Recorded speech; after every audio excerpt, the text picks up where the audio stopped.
Howdy ho! We're gonna go over your shrimp-like posture. You're gonna need a lacrosse ball. We're gonna work on that upper trap. And I'm just gonna be working side to side here. This is gonna take a hot minute, and we're gonna do it in real time. And you're gonna follow along with me. So however long I do this, you're gonna do it too. And if you don't have a lacrosse ball, sucks to suck, go get one. But yes, a tennis ball can work in the meantime. It's just not going to work as well. And on top of that, if you don't have a tennis ball, massage ball, a golf ball I think is a little bit too hard and a little bit too small. Lacrosse ball's like $7. You can go on Amazon, you can get a pack of 2, you can get a pack of 3. And I was looking forward to this all day. Why? My traps are a little sore. Because I've been working out hard.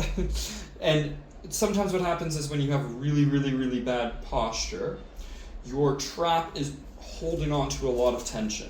So it's not just a matter of loosening it. That's going to be kind of the first half of today. We'll keep it short and simple. The second half is going to be strengthening some opposite muscles. There's an infinite amount of way to strengthen the muscles with the equipment I have. If you see the space that I have here, it's not a ton of space. We're going to do the best we can. So I'm going to work on to the other trap here now. So it is important to... Posture isn't just because you're not flexible. It's too much tension in one spot and not enough tension in the other spots. So how do we create tension in the other spots? Strength training it. How do we loosen up some tension in other spots? Yeah, stretching works, but rolling actually I find in this situation is a little bit better. And why are those spots have so much tension? Because the other spots don't have as much tension. So when you squeeze your bicep, your tricep has to stretch. So your upper traps are very tight, but your lower and mid traps are kind of weak. So we're going to work with again, the situation that we have as well.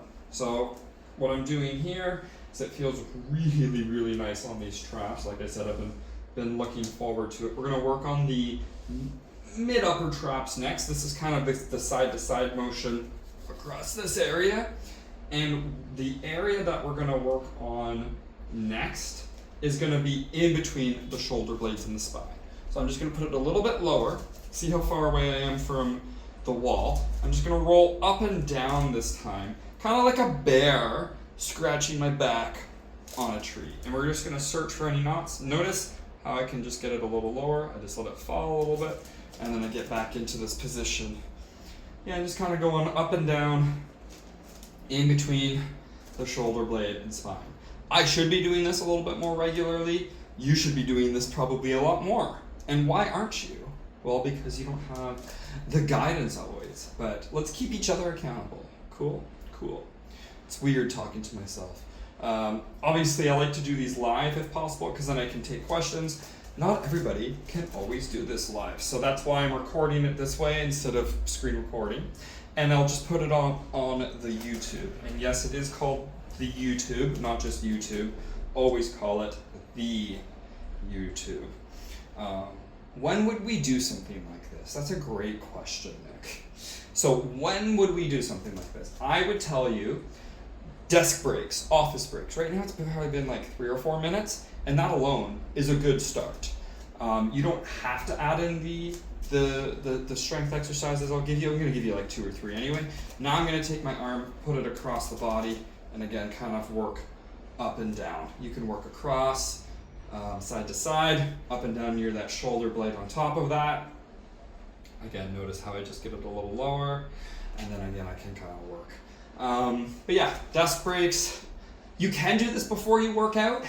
If you're doing correctional exercise, you can do it after your workout. You can do it before you go to bed. That's a really good time. Unwinding. For example, if I have a view of the TV, I can just do this while watching TV.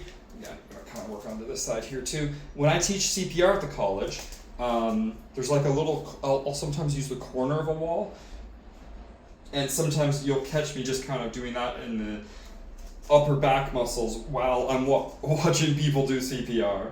So I don't have a ball, but I have like a corner that I can kind of do something similar. I don't make it this obvious, I just kind of press into it and work side to side as well. And when you kind of get a feel for it, you know how to improvise.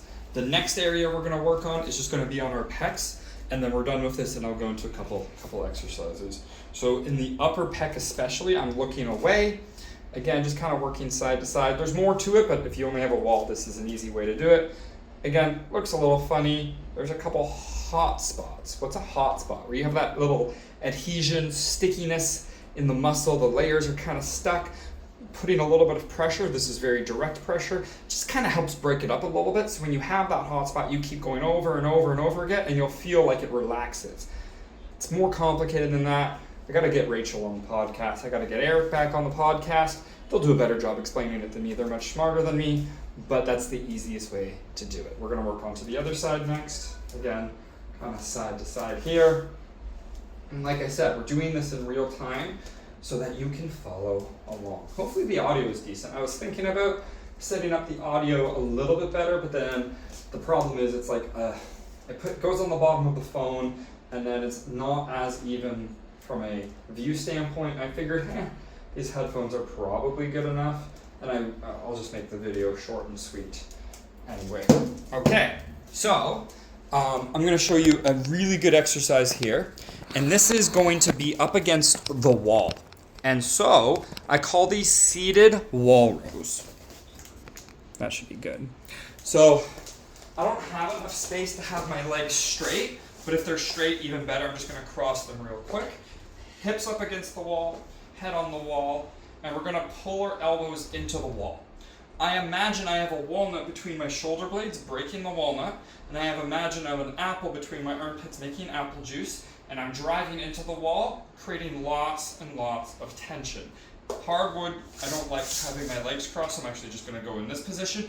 In a perfect world, my legs are straight. So I'm driving into the wall, squeezing the shoulder blades back and down, elbows tight, and I feel that good activation in the mid-traps. Head is tall, slight tuck in the chin, hold, hold, hold, relax.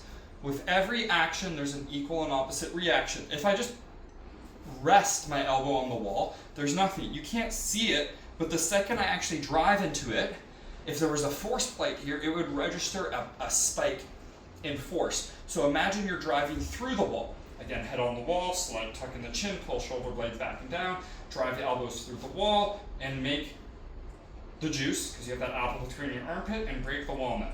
Squeeze and hold, squeeze and hold. This is creating tension, intrinsic tension, isometric tension, overcoming an immovable object. An object in motion stays in motion until an object of higher force gets applied to it. This wall is never going to move, but I can keep driving against it, and that causes my muscle fibers to activate more and more and more. And when I'm causing tension in my shoulder blades, I'm more in this position rather than being slouched over. So it's great to activate that upper back. Again, one more, squeeze and hold, nice and tall, drive, drive, drive, squeeze, squeeze, squeeze, hold, hold, hold. 3, 2, and relax. I'm gonna give you one more. This is the band. You should invest in one of these big loopy-loop bands. You can always get thicker ones as well. My feet are a little dirty, be mindful of that. I'm gonna put the band around my feet. I like to go into an X position. And now from here, I'm going to row, and I'm gonna hold this position. So this is still tension, similar to the wall, but now I have actual tension, row, and we're gonna hold, and we're gonna sit tall. Why am I not just keep going? We're gonna focus on the position, we're gonna connect the dots, and get into a more optimal position. This is the hard part of the position. This is the easy part. So if I go 1, 2, 3, I've just done 3 reps, but I've only held the hard part for a quarter of a second. 1 rep, 1, 2, 3, 4, 5, 6, 7, 8, 9, 10. Recover and row, and 1, and 2, and 3, and 4, and 5, and 6, 7, 8, 9, 10. And I'm doing the same cues in that row like what I was doing on the wall. Shoulder blades back and down, making apple juice, breaking the walnut, keeping the shoulder blades away from the ears, and sitting tall, slight tuck in the chin. This is one of my favorite exercises to give people who have that shitty posture, right? Promoting the sticking the chest out. 3, 2, relax. So, when I'm in that position, now I'm engaging my mid-back more, sitting tall, everything's stacked, and I'm just gonna have much better position when I'm at the desk. I'm gonna leave it there, short and sweet. And yeah, give me a follow, give me a subscribe, give me some feedback. Till next time.